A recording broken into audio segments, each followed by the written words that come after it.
자, 그러면 이 시간은 여호수아서 22장 말씀을 보겠습니다. 22장 30절 말씀부터 보겠습니다. 말씀을 상고하기 전에 기도부터 하겠습니다.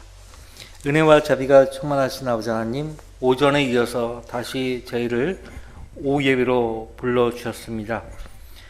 이 시간에도 저희는 주님의 도움이 필요합니다. 악이 어떤 형태든지 이 시간 예배를 간섭하지 않도록 멀리 내쫓아 주시고 차단하여 주시며 저희가 하나님 말씀을 듣는데 어려움이 없도록 주님이 인도해 주시기를 기도드립니다. 특히 오전에 우리 최병명님이 사고를 당하셨는데 머리끝부터 발끝까지 아픈 곳이 없도록 주님께서 인도해 주시기를 간구드립니다. 이 시간을 주님께 온전히 의탁드리며 제 입술을 주장해 주십시오. 꼭 필요한 교훈을 얻어갈 수 있도록 역사해 주십시오. 감사드리며 예수 그리스도 이름으로 기도했습니다. 아멘. 초기 감리 교도들은 하나님께 찬양을 드릴 때 주체를 못했어요. 주체를. 어떤 분은 쓰러지기도 하고, 어떤 분은 막 깡충깡충 그 자리에서 뛰기도 하고, 그랬다고 합니다. 기절하는 사람도 있어요. 기절하는 사람도. 우리는 성경적인 찬양을 하나님께 하는 것입니다. 우리가 오늘 회중 찬송으로 불렀던 281장은요, 필립 브레스라고 하는 D.M. 무디 목사의 찬양 동역자입니다. 아이라 데이비 생키 형제와 또 여러분이 잘 아시는 환희 제인 크로스비 자매도 D.M. 무디 목사와 동역해서 복음을 전파했습니다. 이 281장 작사 작곡하신 필립 브레스 이 형제님은 원래 필라델피아 주지사예요. 미국의 주지사는 대통령급이에요. 아십니까? 대통령급이에요.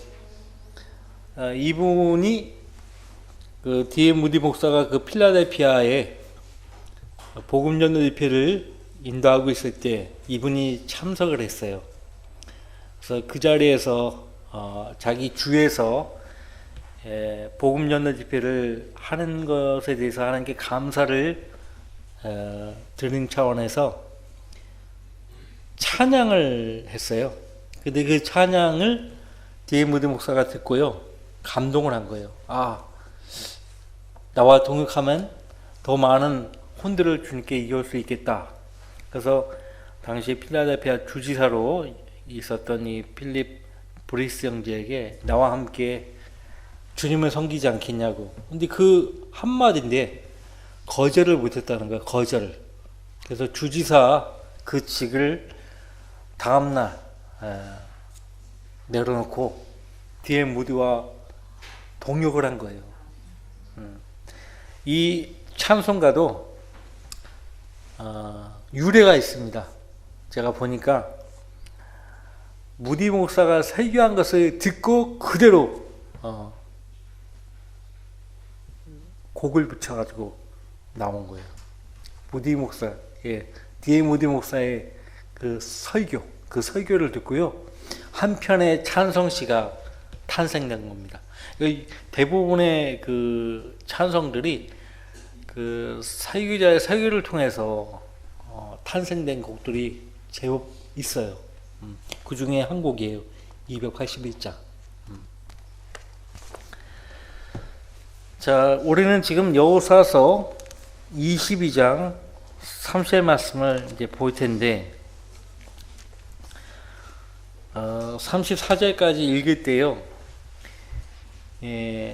당시 지금 이 이스라엘 백성을 비롯해서 제사장 피나스와 회중의 고관들 모두가 다 동일한 실책을 하나님 앞에서 범하고 있습니다.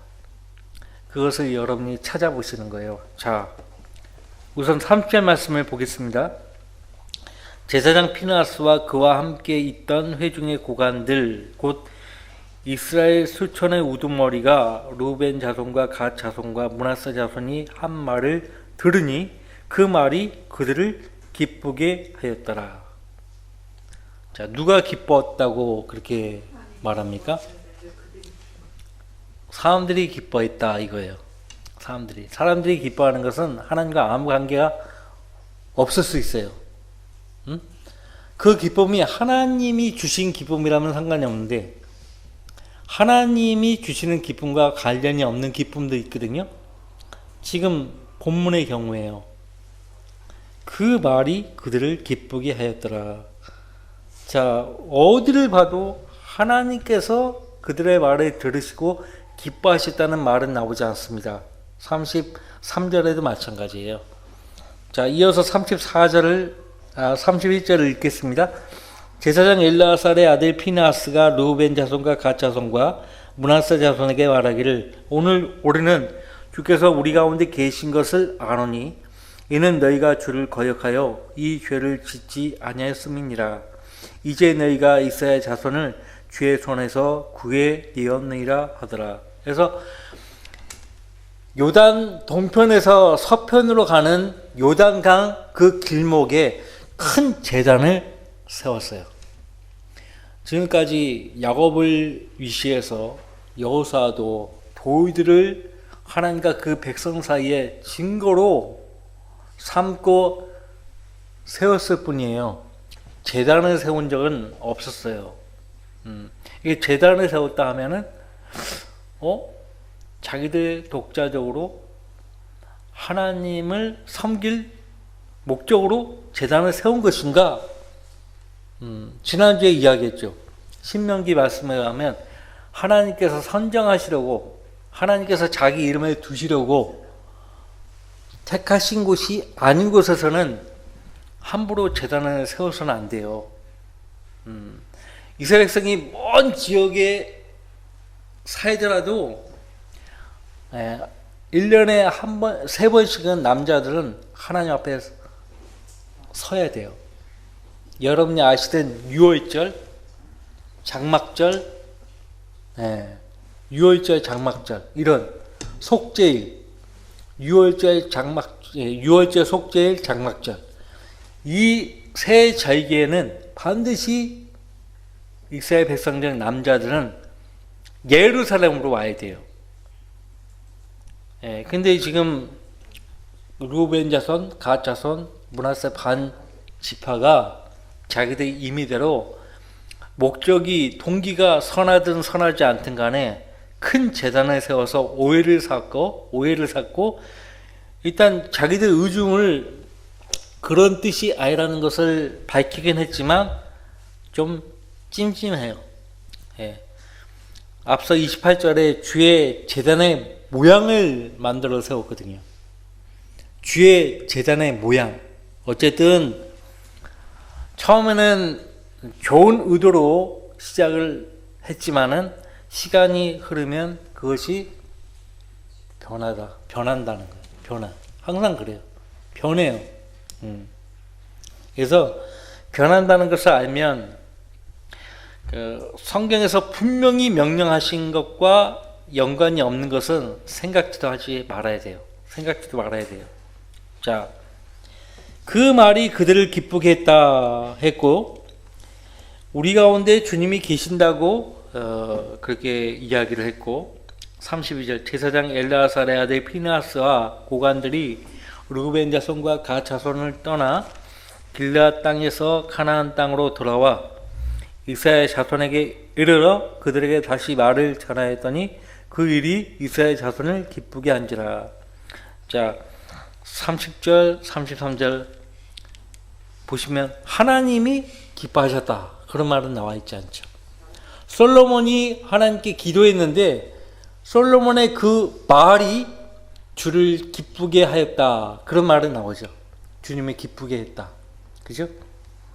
근데 이 여호수아서 22장 어디에도 하나님이 기뻐하셨다. 그런 말은 나오지 않아요. 자, 여러분들 루벤 자손, 갓 자손, 므낫세 반 지파가 실책을 범한 게 뭐예요? 이들이 주의 제단의 모양을 크게 세웠어요. 예. 근데 우리가 주를 위해서 뭘 하기 전에 반드시 먼저 해야 할 것이 있어요. 그건 뭐예요? 주님의 승인을 받는 거예요. 주님께 묻는 겁니다. 왜 하나님이 다윗을 그렇게 사랑하셨는가? 아시죠?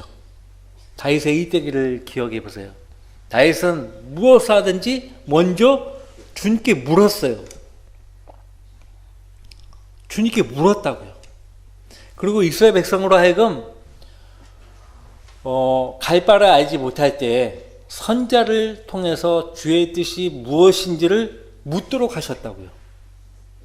그래서 왕들도 선자들에게 주의 뜻이 무엇인지를 물었어요.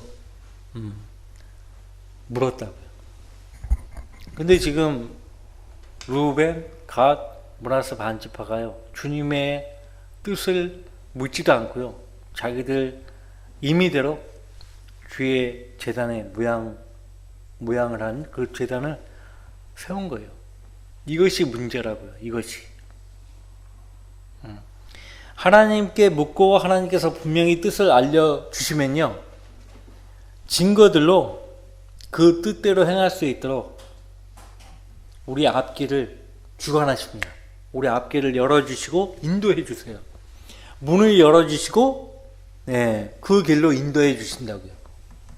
그것이 하나님께서 내 기도를 들으셨다는 분명한 증거들입니다. 자, 기도했는데 어떠한 뜻도 안 보여주시고, 그러면 우리는 앞을 나아갈 수 없어요. 광야에서 이스라엘 백성이 하나님이 인도하시는 그 땅을 향해서 나아갈 수 있었던 것은 그들 앞에 언약궤가 그들을 인도했기 때문에 그래요. 무엇보다 낮에는 구름 기둥으로, 밤에는 불 기둥으로 인도했기 때문에 가능했어요. 성령 하나님은 진리의 영이십니다. 진리의 영께서 너희 가운데 오시면 그분이 너희를 모든 진리 가운데로 인도하신다고 했어요. 자, 오늘 이 시간 우리 가운데 지금껏 살아오면서 주님께 묻지 않고 행해온 적이 있다면, 행해온 것이 있다면 하나님께 자백을 해야 합니다. 앞서간 믿음의 선배들이 행동했던 것을 유심히 보십시오. 앞서 대표적인 예로 다윗 왕이 어떻게 행동했는지 보세요. 항상 주님께 묻는 거예요. 항상. 그것이 자세거든요. 자세예요. 자, 34절, 르우벤 자손과 갓 자손이 그 제단을 에드라 칭하였으니 이는 그 단이 우리 사이에 주가 하나님이시라는 증거가 됨이더라. 하나님과 백성인 그들 사이에 증거로 세우려면 제단이 아니고 여태껏 그들 조상이 해왔던 대로 돌이어야 하는 거예요. 이 제단으로 그렇게 세운 거예요. 그러니까 아시다시피 성경에 무지하면요, 그 어리석은 발상이 나오는 거예요. 어리석은 발상이 나온다고요. 기도는 마지막에 하는 것이 아니에요. 기도는 항상 가장 먼저 필수적으로 해야 하는 일이에요. 무슨 일을 하기 전에 기도한다는 것은 하나님의 도움과 인도를 구한다는 겁니다. 그죠? 왜 기도합니까? 물론 어떤 성도는 습관적으로요, 기도를 해놓고 자기 마음대로 해요. 형식적인 거예요. 하나님 무롱하는 거죠. 기도를 해놓고 자기 마음대로 해요. 그것이 습관이 되면요, 그거 못 고칩니다. 조금도 기다리지 못해. 기도했으면은, 그런데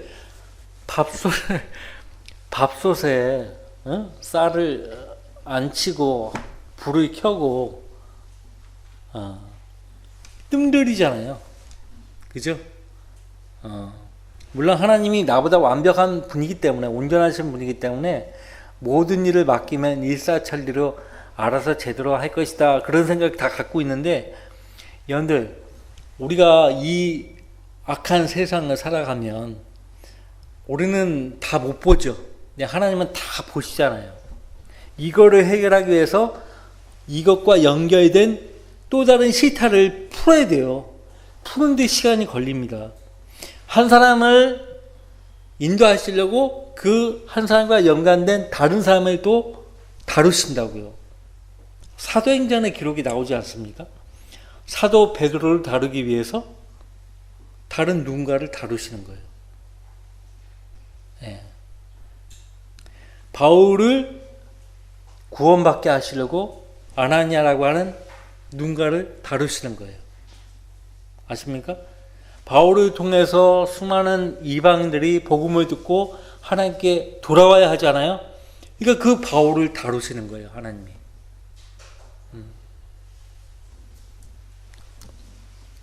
하나님이 한 사람의 삶을 다루실 때 많은 시간이 필요해요.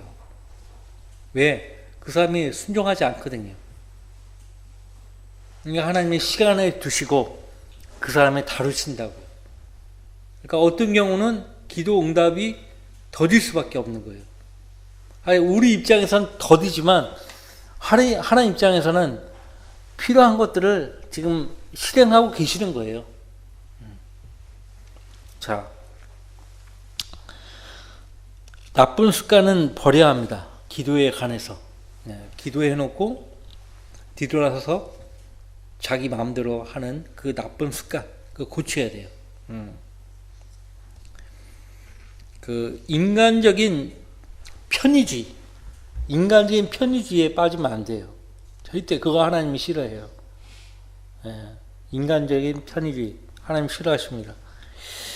자, 23장으로 가보겠습니다. 주께서 이스라엘 주위의 모든 원수들로부터 이스라엘에게 안식을 주신 후 오래되었을 때 여호수아가 나이 많고 늙었더라. 영어 본문에 보면은 나이가 그를 타격했다, 그렇게 나와요. 예. 나이가, 사람이 이제 나이 먹잖아요. 그러니까 구체적으로 이야기하면 늙음이 여호수아를 타격했다 이거예요. 그래서 나이 많고 늙었더라. 우리 다 어때요? 우리 겉사람은 날마다 썩어간다고요. 정상이에요. 예, 정상인데 누구나 다 늙고 쇠잔해집니다. 여호수아도 정말 싸움의 전사인데 이제는 자기 마음대로 몸을 가누지를 못하는 거예요. 나이 때문에. 예. 나이 때문에 그렇습니다. 110세가 된 거예요. 110세. 더글라스 맥아더 장군이 이런 말을 했습니다. 노병은 죽지 않는다. 다만 사라질 뿐이다. 미 의회 연설에서 이 말을 했다고요. 노병은 죽지 않는다. 다만 사라질 뿐이다. 그러니까 이 럭커 목사님이 이런 말을 하셨는데요. 전쟁터에 나가서 두세 번의 전쟁을 통해서 이기고 돌아오는 사람들은 있어도 그 전쟁터에서 그 처음 전쟁을 겪은 사람들 있잖아요. 거기서 지고 총에 맞아 죽는 사람들이 거의 대부분이거든요. 근데 거기서 이기고 살아 돌아오는 사람들은 그 다음번 전쟁 또 그 다음 전쟁에서도 죽지 않고 돌아온다는 거예요. 예. 이게 통계로 딱 잡혀 있대요. 통계로. 전쟁이 터졌어요. 전쟁터에 갑니다. 예. 싸웠어요. 겁에 질리거나 이런 사람도 있을 거 아니에요. 백발백중이에요. 적이 쏜 총에 맞아서 죽는다는 거예요. 예. 어쨌든 이겼어요. 이긴 사람이 다시 진영으로 돌아오죠. 복귀되죠. 또 나가서 싸워요. 또 이겨요. 그 사람은 전쟁터에서 죽는 법이 없다는 거예요. 이게 통계로 딱 나와 있어요. 그러니까 6개월 동안 전쟁에서 싸웠다면 60년도 더 견딜 수 있다는 거죠. 서너 번의 전투에서 살아남게 되면 대개 전사하지 않고 살아남아서 늙어서 죽는 경우가 대부분이라는 것이에요.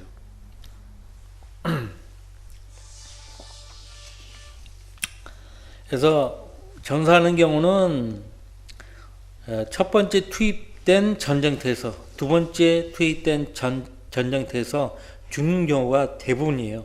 근데 서너 번의 전투에서 싸우고 살아남으면 전쟁이 끝날 때까지 죽지 않고 살아남다고 합니다. 럭하 목사님이 이런 말씀하셨어요. 한 사람이 가질 수 있는 최고의 명예는 하나님께서 자신에게 하라고 하신 일을 하다가 죽는 것이다. 하나님께서 자신에게 하라고 하신 일을 하다가 죽는 것이다. 영적 전쟁에도 마찬가지예요. 메가더 장군 있잖아요. 이분은 미국 멕시코 전쟁에서도 승리했고 제1차 세계대전, 제2차 세계대전, 그 다음에 우리나라 한국전에도 참전했잖아요. 이분은 그 많은 전쟁터에서 지휘자로 싸우다가 본국으로 귀환해서요.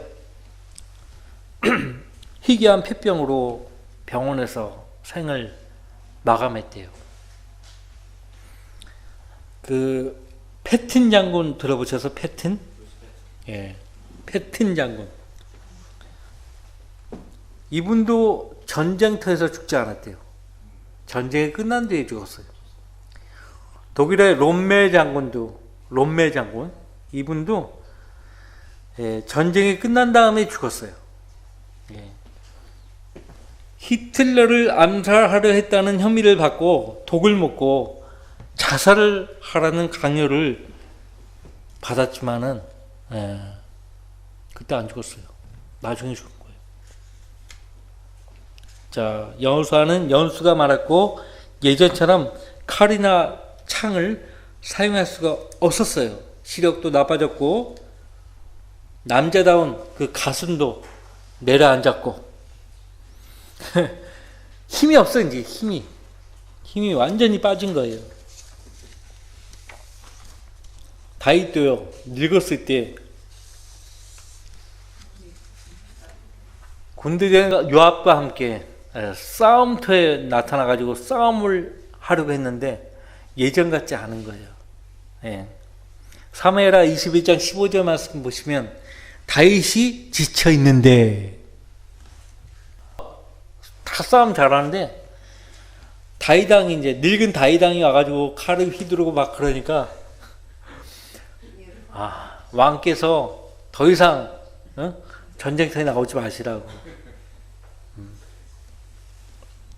이제는 걸리적거리는 거예요. 걸리적대는 거예요. 그냥 붕에 그냥 앉아 계시라고.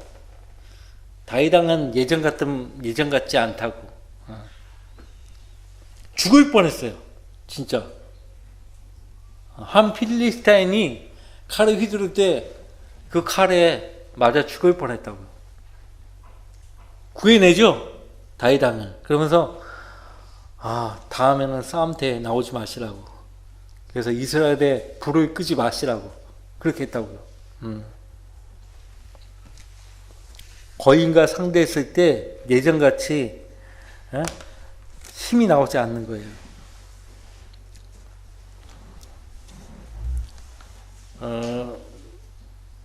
나이가 들면 노년에 가장 위험한 요소 가운데 하나가 패배주의래요. 패배주의.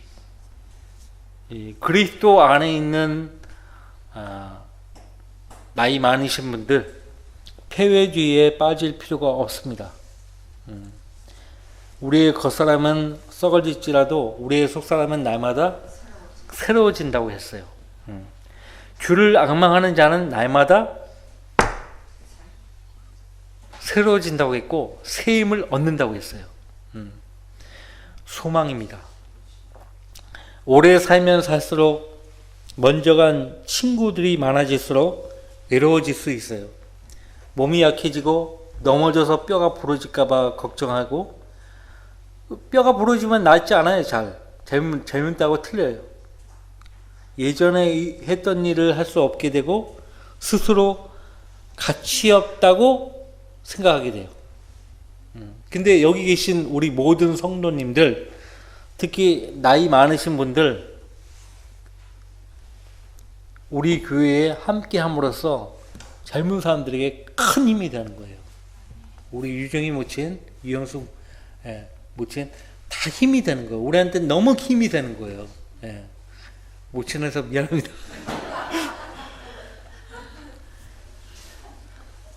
자,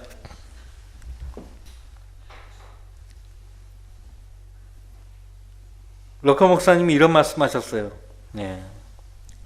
늙는다는 것에도 축복이 있다는 거예요. 어떤 축복인가? 젊었을 때는 막 욕망이 막 욕구, 이게 막 정욕, 쓸데없이 막 넘쳐나는데 늙으면은 유혹을 안 받는데요. 왜냐하면 유혹을 받아도 할 수 있는 것이 별로 없기 때문이라고 그렇게 말합니다. 한 번은 럭커 목사님이 어떤 젊은이의 차를 얻어 탔는데요. 이 젊은이가 록 음악을 듣는 거예요. 록. 크게 볼륨을 크게 틀어놓고. 근데 럭커 목사님이 전혀 신경을 못 썼다 하더라고요. 왜? 안 들려요. 잘 안 들려.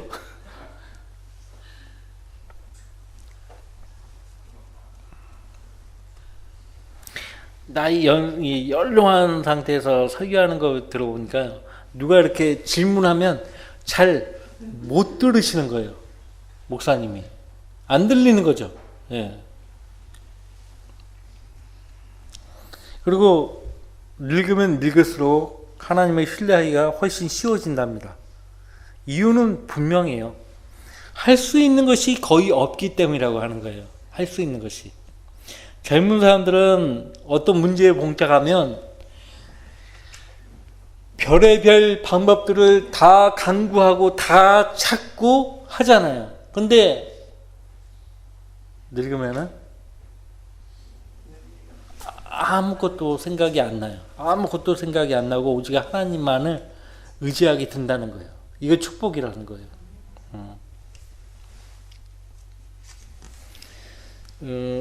안간힘을 쓰죠. 젊은 사람들은 스스로 일을 해결하려고 안간힘을 쓰는데, 나이 많게 되면 주님 손에 맡기고 어떤 일도 시도하지 않게 된다는 거예요. 이것이 축복이라는 거예요. 그리고 나이가 많아지면은 젊은 사람들보다 구령할 기회가 더 많아진대요. 이를테면 쇼핑몰에 가서 젊은 아이들, 어린 아이들이 막 앉아서 놀고 있잖아요. 그러면 조곤조곤 다가가서 어깨에 손을 얹고 마치 자기 손주에게 하듯이 말을 하면 그 아이들이 다 듣는다는 거예요. 왜? 자기 할머니 같은 분이, 자기 할아버지 같은 분이 와가지고 나도 하나님께서 너를 사랑하시듯 나도 너를 사랑한단다. 응? 너가 지옥에 가지 않고 하늘나라에 가기를 원한단다. 응? 이 전도지를 읽어볼래? 뭐 이렇게 하면은 할머니, 할아버지가 말하는데 어느 아이가 거절을 합니까? 그러니까 아직도요, 우리나라 아이들은요, 어르신들이 이야기하면 귀담아 들어요. 어르신들이 전도지나 책자를 주면은 버리지 않아요. 나같이 좀 젊은 사람이 주면 막 찢어버리고 막 날려버리고 막 하거든요. 응? 아멘 할렐루야 하면서 찢어버리고 공중에 날려요. 정신 나간 애들. 정신 나간 애들.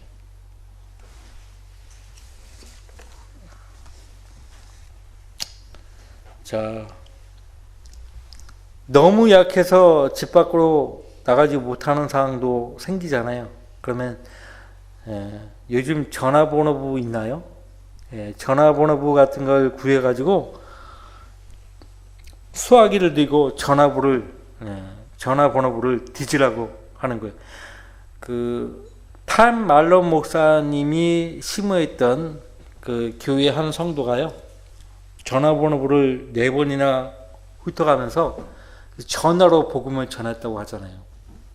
이 방법을 오늘날 여호와 증인들이 많이 써먹는데, 어떤 사람이 자살을 하려고 시도를 하고 있는데 전화가 걸려온 거예요. 안 받으려고 했는데 계속 안 받으면은 전화벨 소리를 들어야 되는 거예요. 자살을 하려고 하는데 전화가 와서 전화를 들었더니 복음을 전하는 거예요. 그래서 그 복음을 통해 가지고요, 구원을 받고 자살을 포기했어요. 이런 일도 있습니다. 만약에 사람들이 만나서 이야기하는 것이 두려울 수 있잖아요. 그런 분도 있을 수 있어요. 그러면 전도지를 편지로 보내는 방법도 있어요. 전도지를 편지로 보내는 방법이 있어요.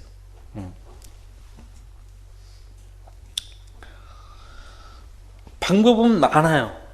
기도하고 찾으면 하나님께서 방법들을 다 알려주십니다. 자,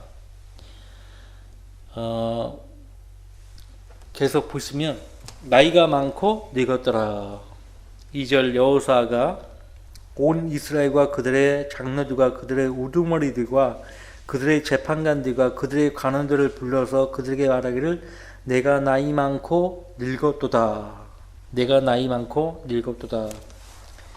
너희는 주 너희 하나님께서 너희로 인하여 이 모든 민족들에 행하신 모든 것을 보았나니 주 너희 하나님은 너희를 위하여 싸우셨던 그분이시라.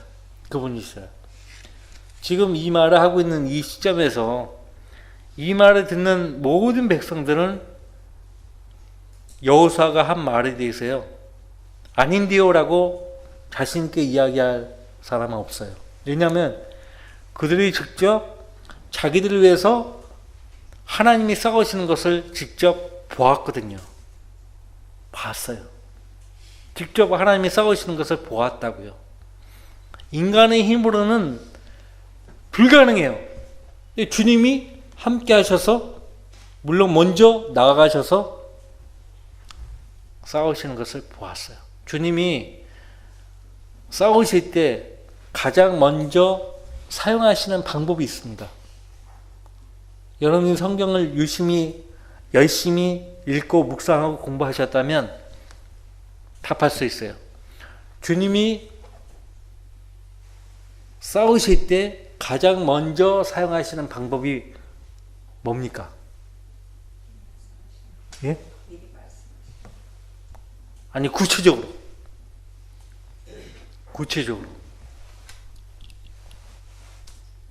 손 하나 까딱대지 않고 싸워서 승리하는 방법이에요.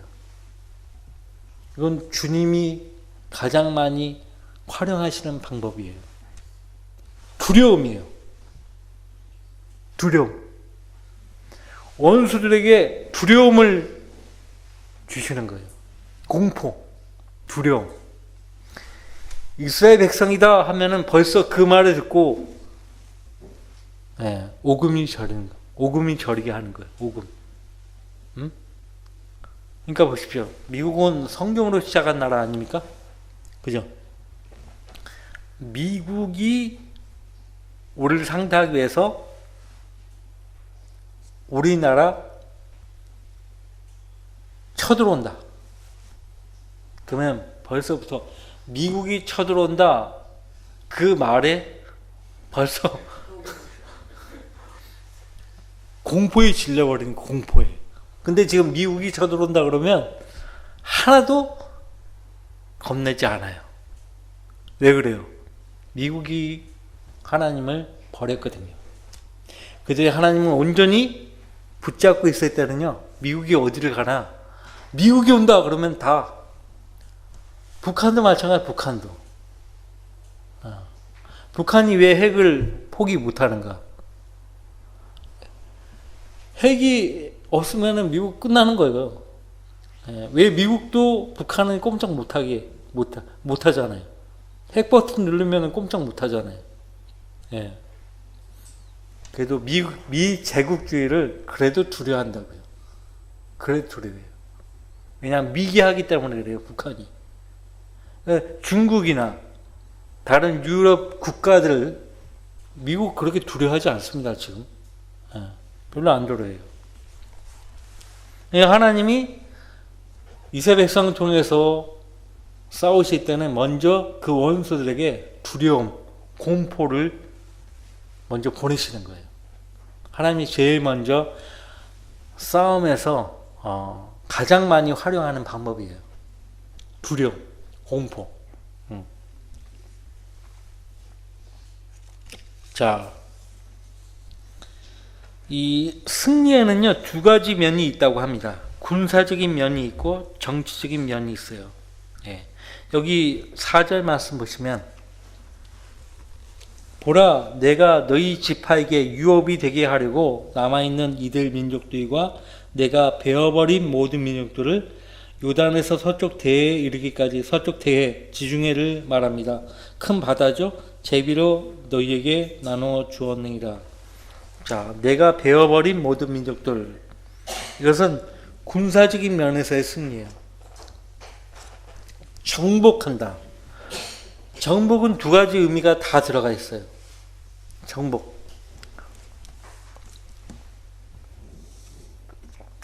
전쟁에서 이기고 그런 뒤에 다스리는 것을 말해요. 전쟁에서 이기기만 하고 다스리지 못하면 아무 의미가 없거든요. 그죠? 예수 그리스도를 내 구주로 모셨고 그분이 내 안에 계십니다. 하지만 그분이 내 안에서 역사하시게 해야 돼요. 그분이 내 안에 계시면서 나의 죄, 나의 육신, 이 모든 것을 다스리게 해야 돼요. 근데 대부분이 예수님을 영접하기만 하지 그분이 내 안에서 나의 모든 것을 다스리도록 하지 못한다고요. 정복은 전쟁에서 이기고 그런 뒤 다스리는 것까지 포함돼요. 그래서 전쟁에서 이기는 것은 군사적인 면에서의 승리예요. 다스리는 것은 정치적인 면에서의 승리예요. 전쟁을 통해서 이겼으면은 정복을 해야 돼요. 다스려야 돼요. 통치를 해야 돼요. 그것이 승리예요. 무슨 말인지 아시겠죠? 승리예요.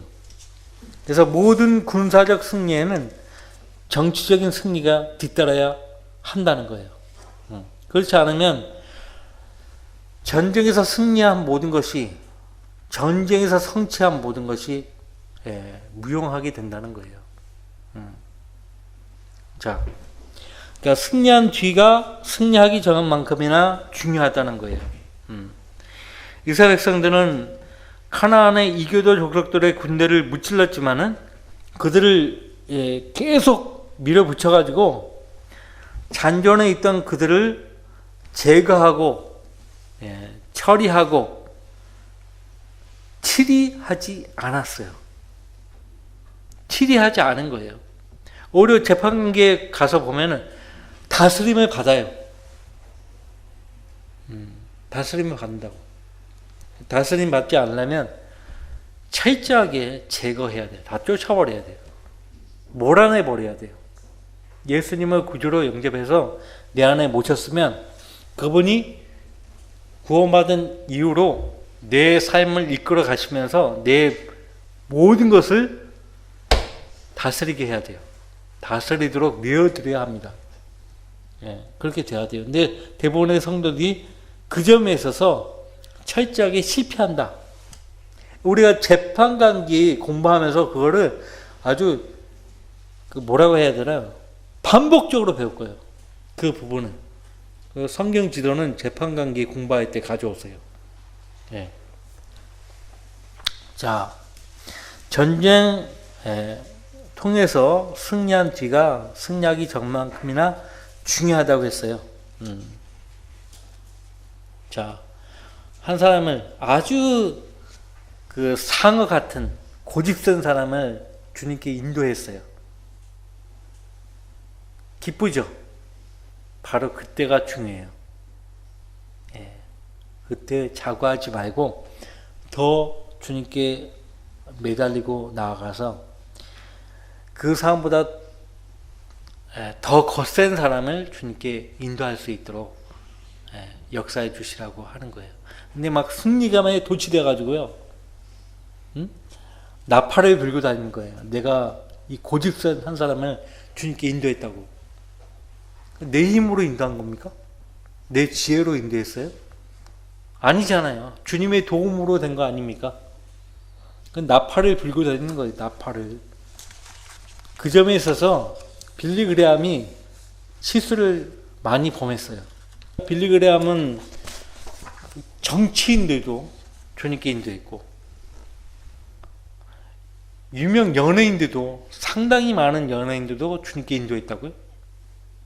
그런 사람들을 주님께 인도했다고 스스로 나팔을 불고 다니는 거예요. 스스로. 근데 그 사람들이 계속 하나님께 대한 그 믿음을 간직하며 살았는가? 아니에요. 아니라고요. 다 도로 세상으로 가버렸어요. 내가 이름은 기억이 안 납니다. 미국에서 굉장히 유명한 연예인인데, 그 사람 본인이 이렇게 영화에도 나오고 주연하고 또 감독도 하고, 그 다음에 이제 그 연예인들을 관리하는 엔터테인먼트 있잖아요. 그런 사업도 한 사람이고, 미국에서 굉장히 알려진 유명한 사람이에요. 그 사람이 빌리 그레함에 의해서 주님께 인도된 거예요. 이 사람이 구원을 받고서 It is no secret, 비밀이 없다, 그런 제목 하에 찬양을 발표했어요. 그래서 지금도 많이 불러요, 많은 사람들이. It is no secret. 근데 그 찬양을 발표하고서요, 이 사람한테 많이 시련이 닥쳤는데 그 말로가 아주 비참해요. 주님께 돌아왔지만은 누구 하나 말씀으로 그 사람을 딱 붙잡아주고 인도를 못했기 때문에 찬양 한 곡 딱 만들어 놓고요, 여생 말로를 아주 비참하게 보낸 사람이 있어요. 그러니까 주님께 인도했다고 기뻐할 게 아니에요. 내 힘으로, 내 지혜로 인도한 게 아니에요. 근데 자기 공으로 돌린 거예요, 빌리 그레함이. 그래서 빌리그램이 인도하는 사람들의 대부분이, 유명한 사람들의 대부분이 세상으로 가버렸어요. 왜 그래요? 빌리그램 때문에 그래요. 자기 공으로 돌리는 거야. 하나님께 영광을 돌리지 않고요. 전부 자기 공으로 돌리는 거예요. 그래서 그런 일이 발생한 거예요. 마귀가 딱 꿰쳐가지고, 그래? 언능하고 딱 그가 주님께 인도한 사람들을 전부 꿰쳐가지고요, 세상으로 데려가 버린 거예요. 근데 빌리그램이 그걸 보고서도 몰라요. 하나님께 영광을 돌리지 않고 자기에게 공지사를 돌렸다는 것을 봐야 하는데 끝까지 못 봐요. 끝까지. 제가 왜 이런 말을 하냐면 증거물들이 있기 때문에 그래요. 증거물들이. 안타까워요. 그래서 우리가 이 구약 성경을, 역사서를 공부하면서 그런 것들을 배워야 돼요. 그런 것들. 실질적인 교훈입니다. 그럼 다음 주에 6절 말씀부터 이어서 계속 보도록 하겠습니다.